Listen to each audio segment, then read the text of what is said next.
तो next question basically coordinate geometry से given है। बोला जा रहा है कि C1 B the circle of radius 1 with centre at the origin. तो इसकी इक्वेशन तो मुझे पता है। तो अगर मैं C1 की बात करूं तो C1 इज अ सर्किल जिसकी इक्वेशन हम बोल सकते हैं कि it is x square plus Y square is equal to 1। C2 be the circle of radius r with centre at the point 4,1। तो C2 के बारे में हम बोल सकते हैं कि it is x minus 4 whole square plus y minus 1 whole square is equal to r square, जहां पे r की वैल्यू 1 से 3 के बीच में लाया करती है। अब क्वेश्चन में बोला जा रहा है two distinct common tangents PQ and ST of C1 and C2 are drawn. तो C1 और C2 पर मैंने दो कॉमन टेंजेंट डाली है, ठीक है। एक PQ नाम दिया गया है और एक ST दिया गया है। तो PQ मेरे C1 को P पॉइंट पे एंड C2 को Q पॉइंट पे टच करती है, वैसे ही ST S और T पॉइंट पे टच कर रही होगी। और ये बोला जा रहा है कि mid points of the line segment PQ and ST are joint. तो क्विकली एक बार डायग्राम बना लेते हैं। तो मान लिया कि ये मेरा C1 सर्किल है एंड C2 सर्किल बेसिकली उसकी रेडियस 1 से बड़ी है, तो मैं डेफिनेटली इसको ऐसा कुछ ले सकता हूं, ठीक है। ये C1 सर्किल मैंने मान लिया और ये C2 सर्किल है। तो इनके अगर मैं कॉमन टेंजेंट की बात करूं तो let's say it is PQ, और अगर इस कॉमन टेंजेंट की बात करूं तो ये हो जाएगी ST, ठीक है। तो क्वेश्चन में बोला क्या गया है, the tangent ST touches this, ठीक है, mid points of the line segment PQ and ST। तो PQ का मिड पॉइंट लेट्स से इसको मैंने बोल दिया कि ये M1 है एंड ST का मिड पॉइंट मैंने मान लिया कि ये M2 है। तो इन दोनों को ज्वाइन किया गया है। तो अगर मैं M1 M2 को ज्वाइन करता हूं तो डेफिनेटली ऐसी कोई स्ट्रेट लाइन आने वाली है, ये लाइन आने वाली है, ठीक है। तो ये बोला जा रहा है कि ये जो लाइन है ये x एक्सिस पर पॉइंट B पे मीट करती है, जहां पर AB इज √5। तो A बेसिकली क्या था, मेरे इसका सेंटर था 4,1, ठीक है। तो जहां पर भी M1 M2 मेरे x एक्सिस को मीट करेगी उस पॉइंट को B नाम दिया गया है, ठीक है। देन तो मेरे इस रेडियस r स्क्वायर की वैल्यू क्या होगी, रेडियस के स्क्वायर की वैल्यू क्या होगी, क्वेश्चन में ये पूछा गया है, ठीक है। तो एक बार इस क्वेश्चन को एनालाइज करते हैं कि ये पूछना क्या चाह रहा है।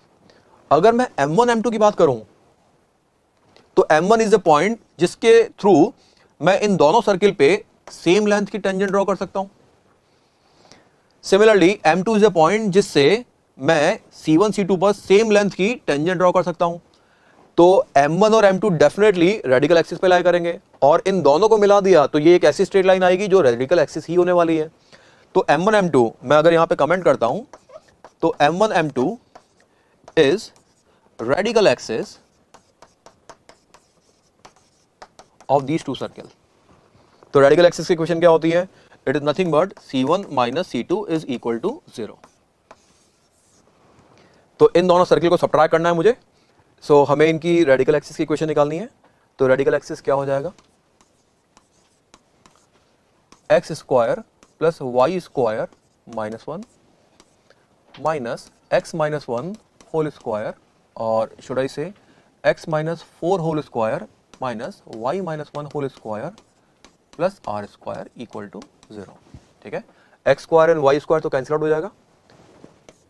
तो यहाँ पे मुझे 8x प्लस 2y, यहाँ पे माइनस 16 माइनस 1 तो minus 17 and minus 1 is minus 18 plus r square, तो मुझे मिल जाएगा 18 माइनस r स्क्वायर, ठीक है। फॉर पॉइंट B बेसिकली मेरे x एक्सिस पे लाया करता है, तो y की वैल्यू 0 हो जाएगी। y की वैल्यू 0 होती है तो x की वैल्यू मुझे मिल जाएगी 18 माइनस r स्क्वायर बाय 8, ठीक है। तो पॉइंट B मेरा कितना हो गया, point B comes out to be 18 minus r square by 8, 0 and point A हो गया मेरा 4,1, ठीक है। नाउ क्वेश्चन में बोला जा रहा है कि AB इज √5 और should I say AB square is equal to 5। तो AB इनके बीच की डिस्टेंस निकाल देते हैं अपन यहाँ पे। तो 4 minus 18 minus r square by 8 इसका square plus 1 is equal to 5।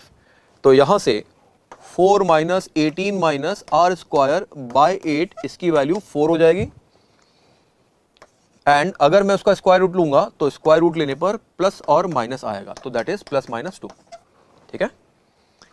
तो यहाँ से 18 माइनस आर स्क्वायर बाय 8, इसकी वैल्यू कितनी आ जाएगी, ये वैल्यू इधर जाएगी तो या तो ये 6 होगी या फिर ये होने वाली है 2। तो यहाँ से 18 माइनस आर स्क्वायर की वैल्यू निकल के आएगी, इट इज 48 और 16। ठीक है, तो आर स्क्वायर की वैल्यू क्या पॉसिबल है, तो ये तो -30 होगी या फिर 2 निकल के आएगी। नाउ -30 तो पॉसिबल नहीं है, तो आर स्क्वायर की वैल्यू 2 निकल के आएगी। सो क्वेश्चन के अंदर वो भी आर स्क्वायर की वैल्यू ही पूछ रहा है, तो R square comes out to be 2 only. तो फाइनल आंसर इज 2। तो इस क्वेश्चन को हम एनालाइज करें तो ये क्वेश्चन बेसिकली हमारे कॉनिक सेक्शन 1 से पूछा गया था।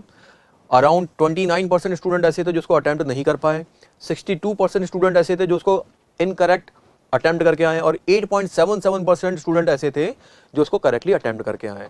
तो इसमें थोड़ी सी कैलकुलेशन थी, इसलिए मीडियम लेवल पे चला गया, अदरवाइज क्वेश्चन डूएबल था।